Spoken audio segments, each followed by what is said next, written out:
All right, now that we know the life cycle of a virus and basic bacteria, we're going to look next at diseases and things that are caused by viruses. The very first one that I want to talk about is we're going to talk about the AIDS virus. Now, the reason the AIDS virus is asked a whole lot about on the tax test typically is because it is a global problem. It is a problem that the world is trying to deal with. Millions and millions and millions of people are contracting the AIDS virus. So a little bit of background for you. First, the AIDS virus is what is called a retrovirus. A retrovirus.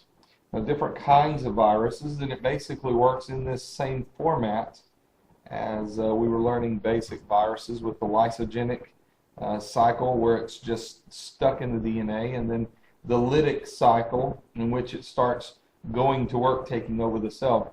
Retroviruses are a little different. Now, there are other retroviruses. Things like the common cold is a retrovirus as well. But let's talk about the AIDS virus for a second. The AIDS virus affects what are called helper T cells in the body. You and I have an immune system, and that immune system is what protects us from things like viruses and bacteria. As a matter of fact, the body fights off thousands of bacteria and viruses that never cause us to get sick. Our body jumps on it and attacks it and kills it. Well, helper T cells are very important in the body because these helper T cells are the ones that go around the body like little soldiers, checking out the body to figure out what's you and me and what is not. And so it detects any kind of alien things in our body, any kind of foreign things, if you like that word better, that are not us, and so it's ready to attack it. Well, the AIDS virus actually attacks and kills helper T cells. So that means it no longer, we don't have these little soldiers walking around in our body finding what is foreign to the body. And so it's a major problem with the immune system. Now, the crazy part about the AIDS virus is that when the AIDS virus infects, it will drop its DNA in, cut the DNA open of the human cell, and stick its DNA in there. Now, again, we don't know where it's located at all. It looks just like our DNA with A's and T's and C's and G's, and it can sit there for a long time. As a matter of fact, sometimes it sits as long as 10 years before it ever starts to take over the cell. This is one of the reasons why it's really dangerous, because it can be passed on to many, many different people within that 10-year period of time. And when you have the AIDS virus in your system, they say that you have HIV, which is in the blood. They pick up different detectors that are showing that you have the virus, but you don't full-blown have AIDS. HIV is in this section. It's sitting in your cells. So every time your cells reproduce, it is being reproduced in your cells. When you have full-blown AIDS is when it starts taking over the cells and they're running out of control. The HIV virus can sit there as long as 10 years before it is ever turned on. And so that's what makes it incredibly dangerous. Now, there are other retroviruses, as I mentioned a while ago. You know that we do not have a cure for the common cold as well. And so these retroviruses are some that can give us a little bit of a problem.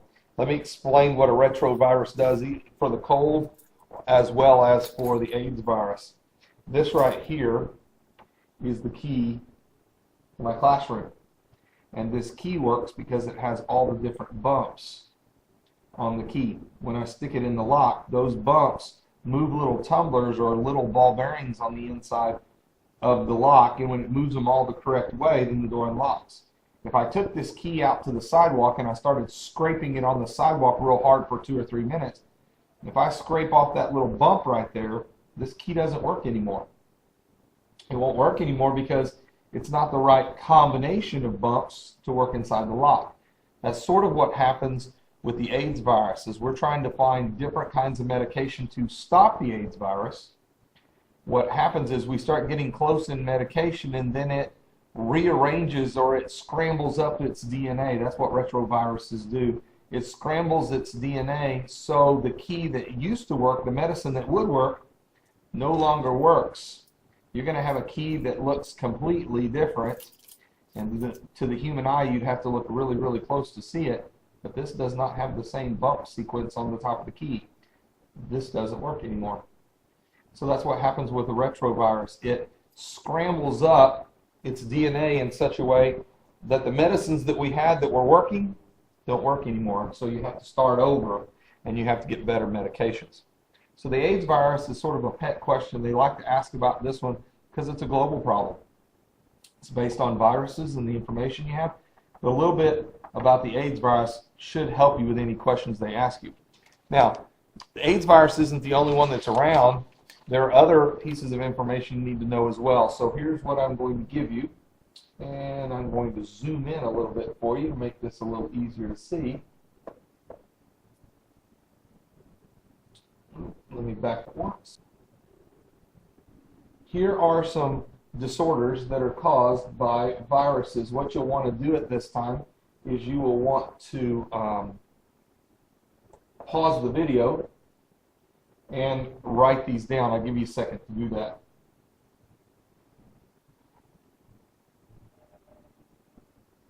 Now, we were just talking about the AIDS virus, and it is transmitted by sexual contact, and then there's information about the symptoms, what happens, and they do that for each of these. And these are just some examples of viruses. Most of us have probably had the chickenpox or had the virus, the immunization so that we do not get the chickenpox. The cold, we've all had that. Ebola, probably not. The flu, measles, mumps, rubella. That shot right there, for example, is one you have to have before you can get into school. So probably none of us have had measles, mumps, or rubella. You've heard of rabies, smallpox, that was just mass devastation in the world until we got control of that disease. Warts. So you'll notice some of them are really, really bad, like the AIDS virus, and then other things aren't. Warts are caused by viruses as well, but we know how to kill them pretty easily. We can freeze them, have them cut off. West Nile virus as well. These are all viruses that cause different diseases and what happens. Now I'm going to go ahead and give you the same kind of information for bacteria. There are different disorders that are caused by bacteria as well, and it's in the same format here. So I'll give you a couple of seconds to pause the video. Let me zoom out just a little bit so that's you can get the whole thing. I'll give you a couple of seconds and you can write all that down. I'll come back and we'll talk about it.